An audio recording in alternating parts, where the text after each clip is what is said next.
I'm going to be talking about a out of the box change that really occurred in our area, which was the formation of the organization I serve now, which is the North Louisiana Economic Partnership, out of two other economic development groups that one had been in existence but had gone through some changes to become an independent organization not long before the process started, called the Northwest Louisiana Economic Development Foundation, based in Shreveport, Louisiana, and a brand new startup group at the time called the North Louisiana Economic Development Corporation, which was based about 100 miles to the east of Shreveport in Monroe, Louisiana. So two different metro areas separated by about 100 miles.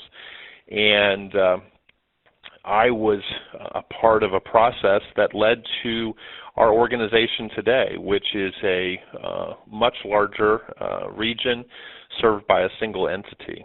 And it came a bit out of the blue. The group in Monroe was a startup organization. The group in Shreveport had been progressing and was working on a much smaller footprint, about 10 parishes, or what we call counties here.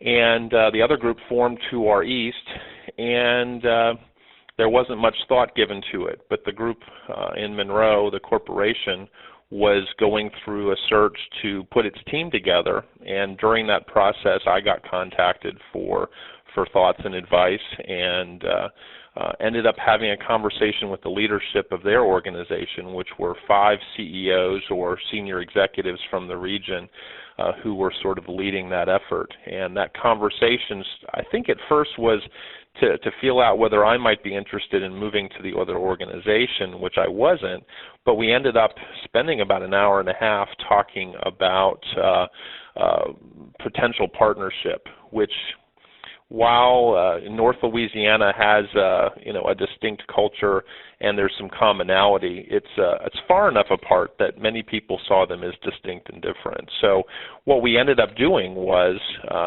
agreeing to move toward merger, which was quite surprising for a lot of our leadership, but they got excited about it after they were presented with the opportunity.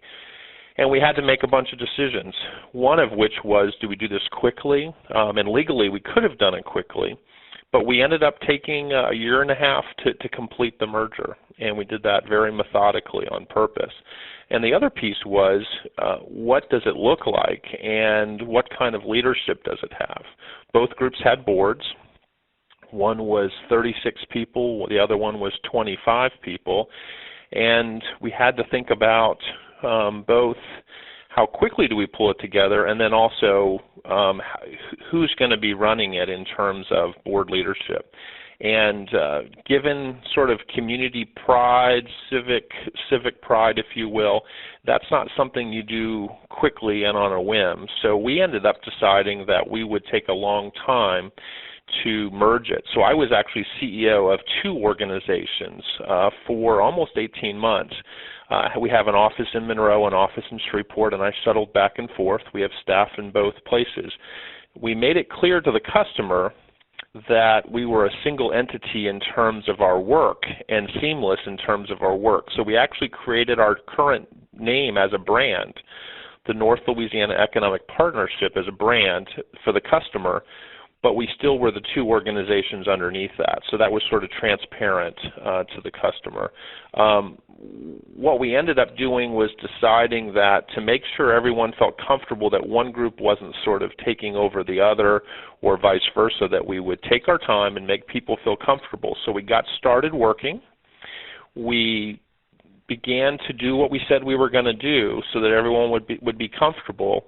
And then we worked on the legal documents. And we had a team of people who came together, and being far apart, a lot of the leadership didn't know each other, and we felt that we needed to not only not make our board too small, but that we needed to bring a new board culture and sort of make it common to both rather than one group's sort of culture took over the other, because as I mentioned earlier, one group was a startup organization and one group had been in place for a number of years. So there were a number of dynamics that needed to be played out. what we decided to do was go forward with bring in a consultant.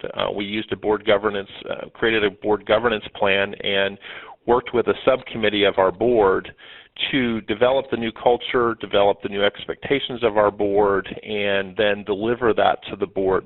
Those committee members actually delivered that message to the board. We did work with Doug Eadie, and had a great experience really addressing our key needs and bringing to bear the right culture for us. And so far, I feel like it's been successful in the sense that it allowed everyone to come to a central place rather than making one group feel like they were simply a caboose to the other. So it was a change that came out of sort of left field. It was an opportunity because there was a group coming together that did not have current staff, and because of that opportunity, we now have a very strong group called the North Louisiana Economic Partnership, serving most of North Louisiana. If you think about sort of the bottom line, what's come out of our merger, that unexpected merger of two economic development groups in North Louisiana, I think several things have happened. One is that neither of our organizations had the level of staff or resources that they needed to be successful in sort of the broader competitive environment that we face in economic development, or even just in nonprofit management. And today we have a much more robust and broader staff. We have 8 people now between the two offices, and we work seamlessly as a single team, but neither of us had the talent in our sort of stable that we have today. And so that was a clear win for the whole region. The other is that both groups had been fundraising. We work under a pledge system. Companies or organizations make pledges to us to support our efforts. It's not sort of getting your electric bill and paying that. So it becomes important to have a strong base of support. And we have gone through a campaign together now as a single entity and have more resources today than either of us had separately. So I think that's a real testament to the vision of our leadership, that they were excited and willing to go through this sort of out-of-the-box merger that occurred here. So more resources, more robust, and a larger staff able to serve the customer. I also think in economic development, and this sounds perhaps strange, but if you think about our region as a product, it's a combination of people that can work at a place, the land, the infrastructure, all the different pieces make up the product, if you will, that we sell to companies either coming here for the first time or perhaps deciding to expand here. And so I think our product is more robust as well. We're a bigger grocery store, if you will. We have more aisles to serve the customer, more products on the shelves, because we serve 14 counties, or what we call parishes. So we're bound to have some combination of what companies want in our bigger footprint now as a merged organization. And then lastly, I think because of our size now, we're getting more attention for the region than we would have as separate entities or as even smaller communities before either regional group got started. So that regional approach is hopefully generating more attention and more inquiries and more interest in our region in what is a very global and competitive business and economic development. Well, as with any big change or initiative that brings change, there's obviously challenges, and we've had plenty of those in this process.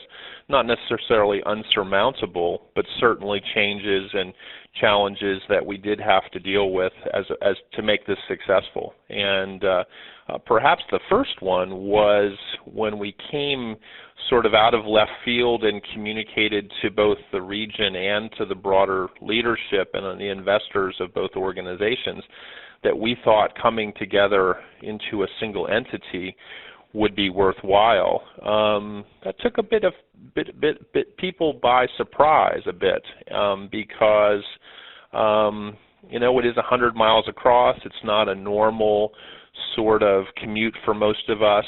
But if you think about it from a customer standpoint, someone in China or California or wherever else we're talking to someone, 100 miles really isn't that far. So we had to sort of convey the benefits of this to the larger audience, including the media in the region, including a lot of that. And while I played a role as spokesperson often, we had a lot of our leadership that played a key role in that. And quite honestly, it can't be the staff. It can't be totally staff-led. It really has to be the face of the leadership. So folks like Harold Turner, who was one of the chairmen at the time we brought it together, folks like Billy Cox, Joe Holyfield, who is a contractor in the area, the head of a couple of financial service guys, Kyle McDonald and John Peake, and then our current chairman, Todd Perry, who was an organizer of the One Group at the time.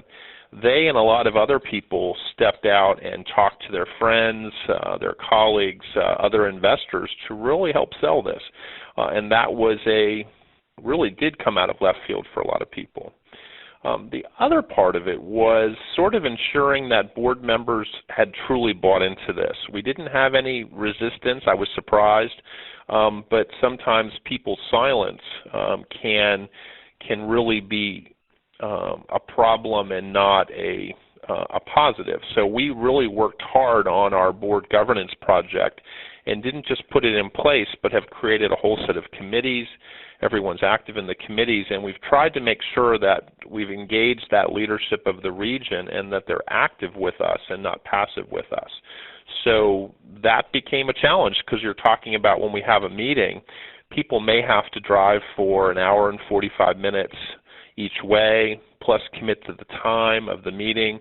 So you're talking about a 4 or 5 hour commitment, and at that time we were meeting almost monthly. And so it became a concern. Would we actually be able to deliver this?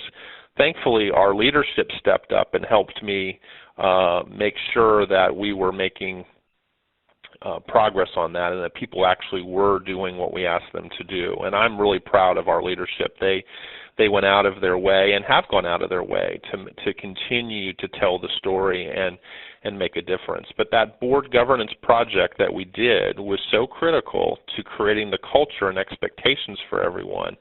We didn't want a board where people just came and nodded and listened. We wanted a group that was actively involved, and we wouldn't have been able to do what we've done without that.